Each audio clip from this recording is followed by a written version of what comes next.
Hello, আসসালামু আলাইকুম। সবাই কেমন আছেন? আলহামদুলিল্লাহ, আমরা আপনাদের দোয়ায় ভালো আছি। তো যাই হোক, ঢাকা থেকে জামালপুরে চলে আসছি কারণ আমার ব্যবসার অবস্থা খুবই খারাপ হয়ে গিয়েছিল, যার জন্য ঢাকা থাকতে পারিনি। কারণ ঢাকার বাসা ভাড়া সব কিছু মিলিয়ে অনেক এক্সপেন্সিভ, তাই না? আমরা সবাই জানি।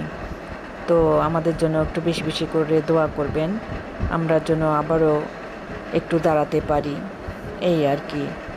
তো আমরাও আপনাদের জন্য বেশি বেশি করে দোয়া করি। আপনারা যে যেখানে থাকেন যেন ভালো থাকেন, সুস্থ থাকেন। সবাই, পৃথিবীর সব মানুষের জন্য, সবার জন্য সবাইকে দোয়া করতে হয়, তাই না? দোয়া করতে তো আর টাকা লাগে না, দোয়া করতে একটা সুন্দর মন লাগে। হ্যাঁ, তো এটা আমাদের অনেকের ভিতরে নাই।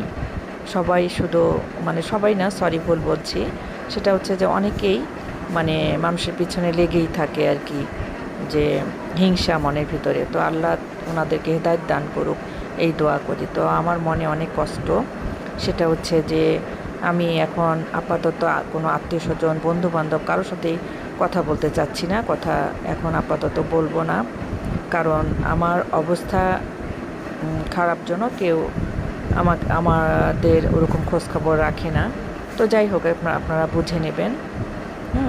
তো যেদিন আমি একটু ঘুরে দাঁড়াতে পারবো সেদিন সবার সাথে আমি দেখা করব, কথা বলবো ইনশাআল্লাহ। তো যাই হোক, আর কি বলবো, আরও অনেক কথা আছে, সেগুলি একসময় শেয়ার করব আপনাদের সঙ্গে, সবার সঙ্গে। হ্যাঁ, আল্লাহ আমাদের সবাইকে হেদায়েত দান করুক। তো আমাদের জন্য একটু বেশি বেশি করে আপনারা প্লিজ প্লিজ প্লিজ আমাদের জন্য একটু বেশি বেশি করে দোয়া করবেন, আমাদের পাশে থাকবেন আপনারা। হ্যাঁ, তো আর কি বলবো, মানে